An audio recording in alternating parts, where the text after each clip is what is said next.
नमस्कार मित्रों, आपका स्वागत है फिर से समराइज्ड मेरे यूट्यूब चैनल में। देश आज कारगिल विजय दिवस मना रहा है। एक ऐसा दिन जो हमने बहुत सारे भारतीय सैनिकों की शहादत देखकर हासिल किया। एक ऐसी विजय जो विजय थी कि नहीं, उस पर बाद में आते हैं, पर जिसके लिए हमारे बहुत सारे रणबांकुरों ने जान दी, बहुत सारे घायल हुए, कुछ जीवन भर के लिए फिजिकली चैलेंज्ड हुए। तो ये एक मौका भी है कारगिल से सबक लेने का, कारगिल से सीखने का, कारगिल को रिविजिट करने का। और आज उसी पे बात करेंगे, खास तौर पर इस पर कि जब भाजपा की सरकारें होती हैं या जब भाजपा सत्ता का हिस्सा होती है, उस भाजपा का जिसकी राजनीति के जो दो सबसे बड़े पहलू हैं, आधे में हिंदुत्व है और आधे में राष्ट्रीय सुरक्षा सेना और इस तरह की तमाम बातें, तो उनका भी एक जायजा लेते हैं। अगर आपको ये बातें पसंद आ रही हों तो मेरा चैनल समराइज्ड जरूर फॉलो करें, सब्सक्राइब करें, लाइक भी करें वीडियोस को, उनको अपने समूह में साझा भी करें। आज 22वां कारगिल विजय दिवस है, 22। 22 साल हो गए, 22 साल हो गए उस घटना को जिसमें जब हम बस बिरयानी डिप्लोमेसी कर रहे थे। कारगिल के समय भारतीय सेना अध्यक्ष रहे जनरल बीपी मलिक। उस समय जिस दिन जब ये सूचना मिली, तब वो दौरे पे थे, मेरे ख्याल से मॉस्को के दौरे पे थे, रूस के दौरे पे थे, तब ये सूचना मिली। वो लौट के आए और उनको पता चला और उन्होंने अपनी किताब में बाद में लिखा। कारगिल रिव्यू कमेटी जो भारतीय सेना की थी, उसने भी माना कि ये एक डिजास्ट्रस इंटेलिजेंस फेल्योर था। भारतीय सेना को, भारतीय सरकार को पाकिस्तान की इतनी बड़ी घुसपैठ की, जिसमें वो बहुत अंदर तक आकर हमारी बहुत स्ट्रैटेजिक चोटियों पे बैठ गया था, बहुत सारी हमारी पीक्स उसने कब्जा कर ली थी। इसकी खबर हमको एक आम चरवाहे ने दी, अ शेपर्ड, अ बकरवाल नोमैड कम्युनिटी मेंबर। और जब इस खबर को जांचने हमारी सेना का एक दस्ता वहां गया, कैप्टन सौरभ कालिया के नेतृत्व में, तो उनकी बड़ी बेरहमी से हत्या कर दी गई। उनके पिताजी आज तक न्याय मांग रहे हैं और वो न्याय नहीं मिला। आपको जनरल मलिक की किताब पढ़नी चाहिए। आज का दिन, ये जो 22वां कारगिल विजय दिवस है, ये इस मामले में और भी बहुत महत्वपूर्ण हो जाता है कि यही दिन है जब चीन का 40 साल बाद एलएसी जो है, जो लाइन ऑफ एक्चुअल कंट्रोल है, एक एलओसी है जो कश्मीर में है, एक एलएसी है जो लद्दाख में है, जो भारत के पूर्वी हिस्से में है।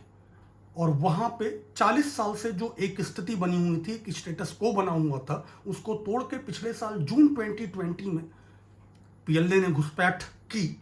हमारे प्रधानमंत्री ने उसको नकार दिया, उन्होंने तो कह दिया कि ना कोई घुसा है ना कोई बैठा है। लेकिन तब से हम 11 राउंड सैन्य स्तरीय वार्ता कर चुके हैं।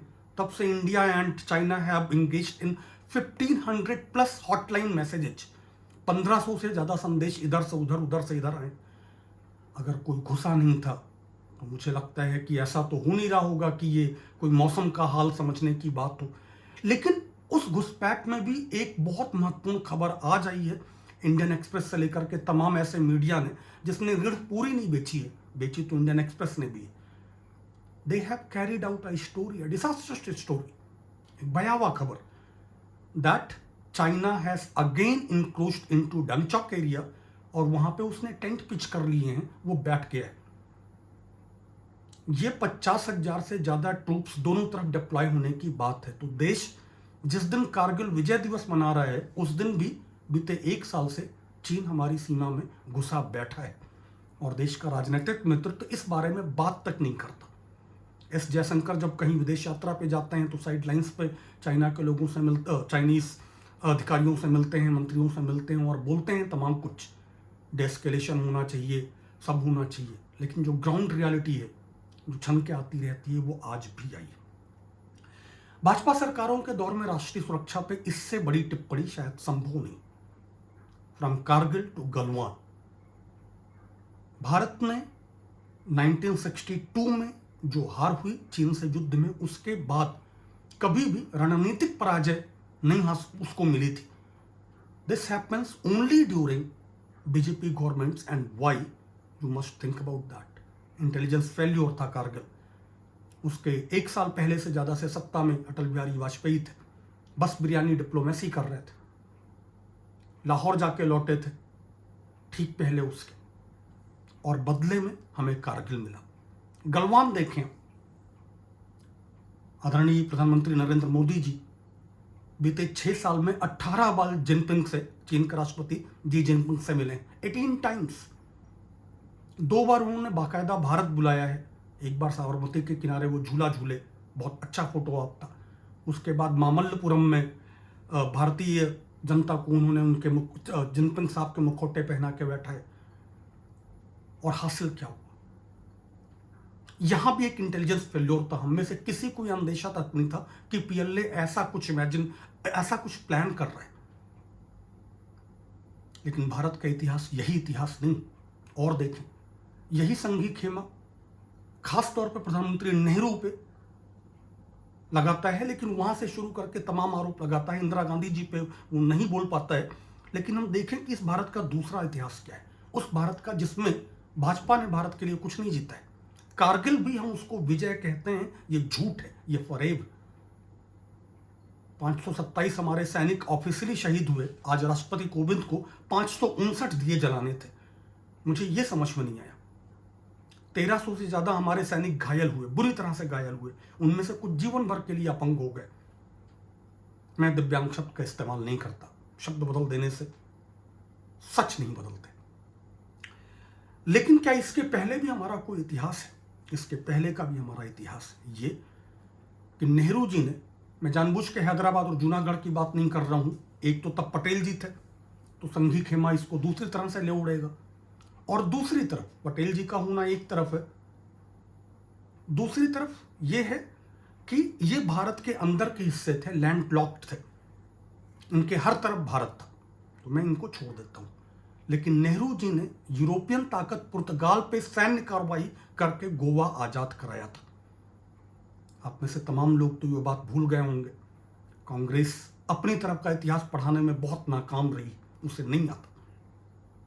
शास्त्री जी के समय पाकिस्तान को हराने को सब जानते हैं, और किस बुरी तरह से हराया था वो भी लाहौर तक पहुंच गए थे।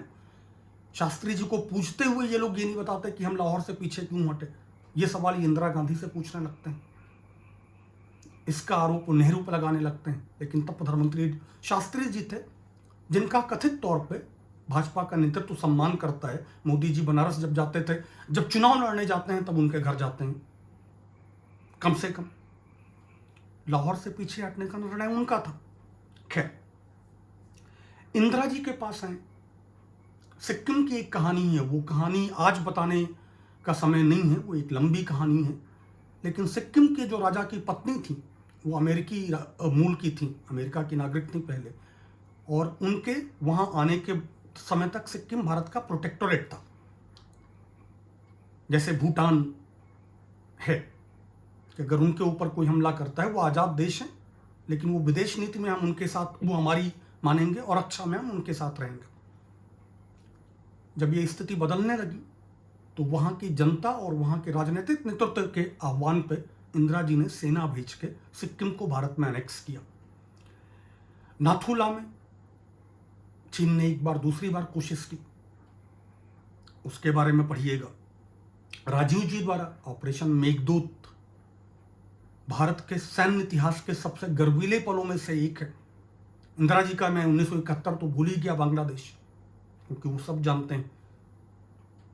दुनिया का सबसे ऊंचा वार थिएटर सियाचिन हमने रातों रात कब्जा किया था, और तब से हमारा कब्जा है। और अक्साई चिन जो गया था, वो उसका बैलेंस। आज भी सियाचिन पे हमारे कब्जे की वजह से हमें जो स्ट्रेटेजिक एडवांटेज मिलता है, ये वही वजह है कि चीन बहुत दिन तक हमसे दूर रहा। उसकी ये हिम्मत तब क्यों हुई और उसने क्यों किया। लेकिन राजीव जी ने इसके बाद एक और ऐसा काम किया जिसने भारत का जो मिलिट्री हिस्ट्री है, भारत की जो मिलिट्री प्रेजेंस है, उसके मायने ही बदल के रख दिए। That was liberating Maldives with in hours. ये मालदीव पे तख्ता पलट हुआ। श्रीलंका और पाकिस्तान दोनों के जो मिशनरीज थे, भाड़े के लड़ाकू थे, उन्होंने किया। और मालदीव की चुनी हुई लोकतांत्रिक सरकार के अनुरोध पे भारत ने तुरंत सैन्य कार्रवाई की राजीव गांधी जी के नेतृत्व में, और घंटों के भीतर केवल आजाद नहीं किया, जो लड़ाकू भाग रहे थे उनको दौड़ा के पकड़ने का आदेश भी दिया, और दौड़ा के पकड़ा भी।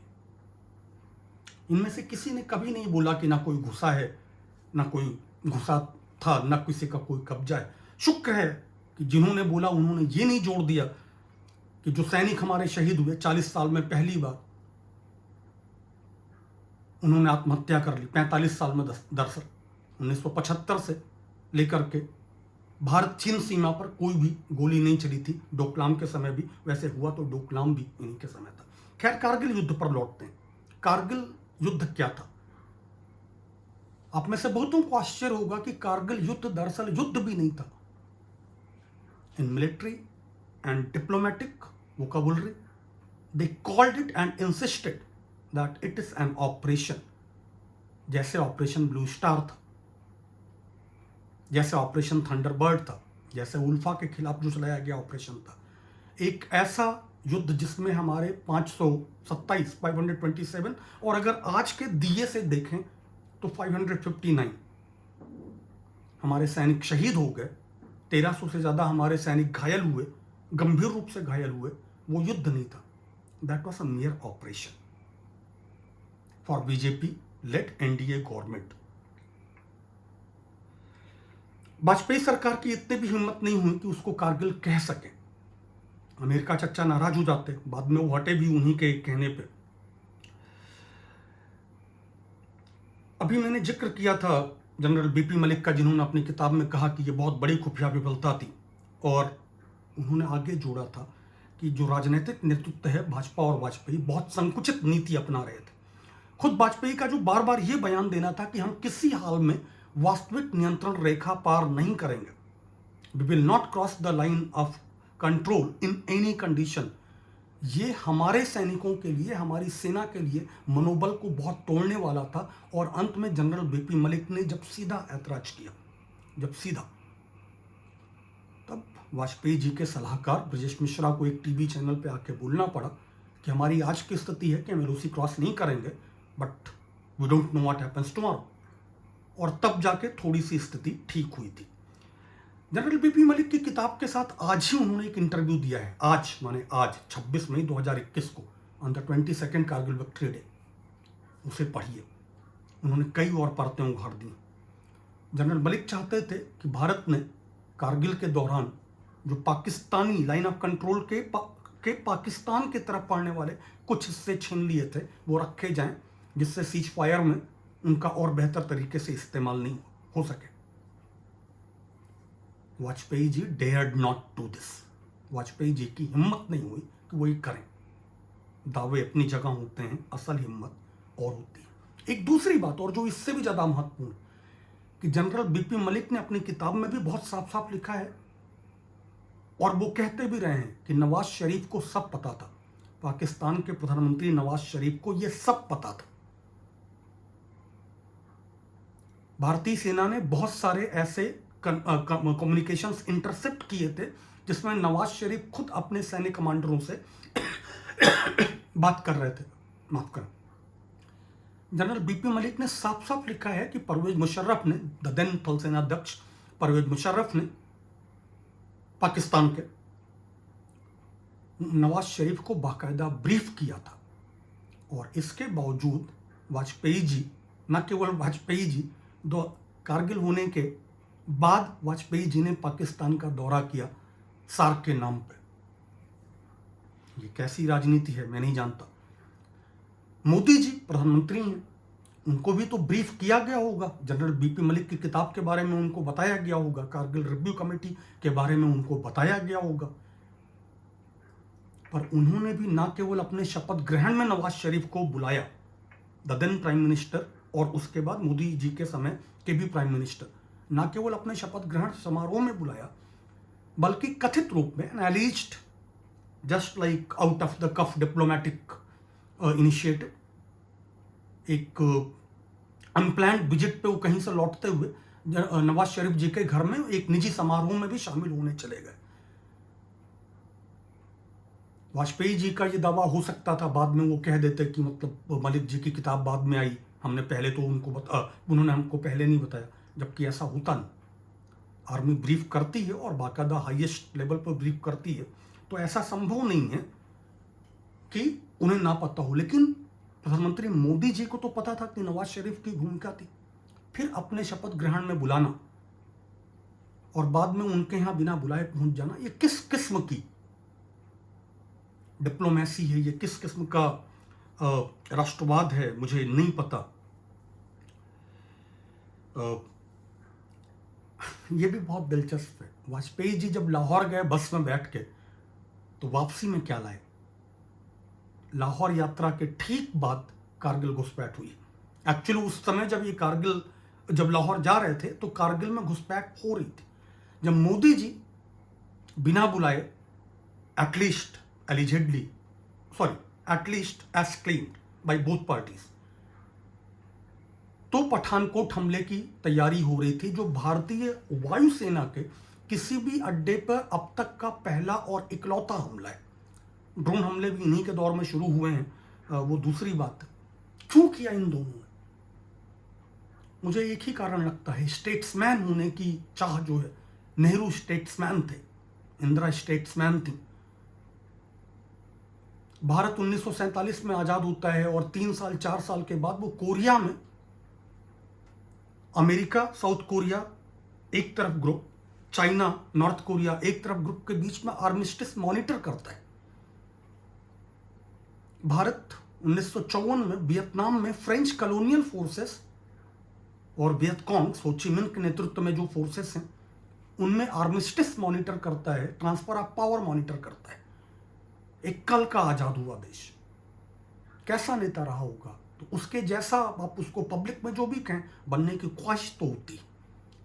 उस ख्वाहिश का एक ही रास्ता है, अगर आप युद्ध से नहीं लड़ सकते, वो जीत सकते, तो कि अगर पाकिस्तान समस्या का किसी तरह कश्मीर समस्या का समाधान हो जाए तो शायद एक नोबेल मिल जाए।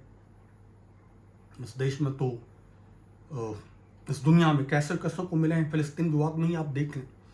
तो खैर, मोदी जी भी इतिहास से बिना कोई सबक सीखे नवाज शरीफ के यहाँ पार्टी में शामिल हुए। अनप्लान्ड थी, तो साड़ी सूट कैसे था नवाज जी की माता जी के लिए वो पता नहीं, लेकिन वो भी बदले में वापस लौटते हुए हमला जरूर लाए।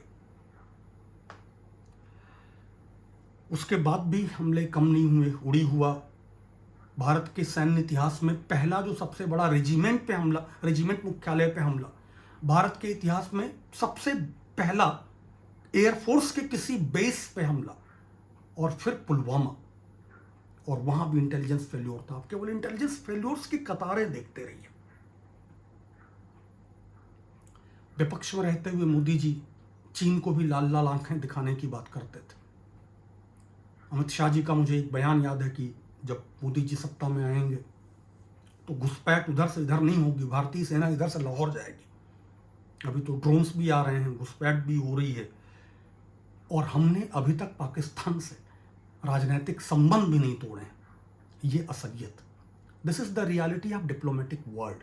अफगानिस्तान में क्या हो रहा है, मैं इस पे आता हूँ कल परसों में, जहां से हमें बाकायदा निकाला जा रहा है, और ये ट्रंप के दौर से ही शुरू हो गया है। यही सिलसिला चीन के साथ भी चल रहा है।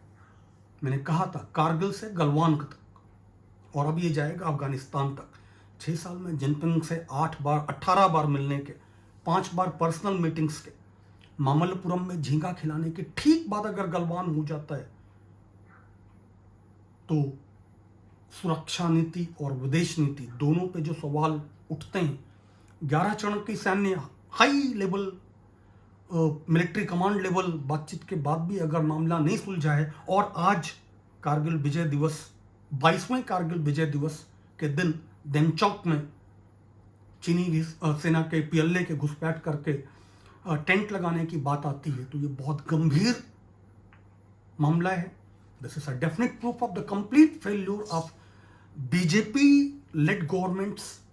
अभी तो बीजेपी की पूर्ण बहुमत की है, diplomatic and military policy both.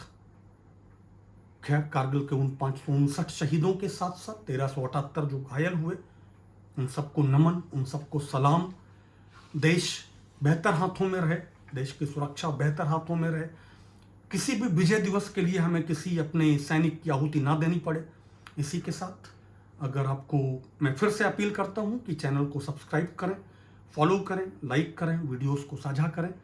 फिर मिलते हैं, बाय बाय।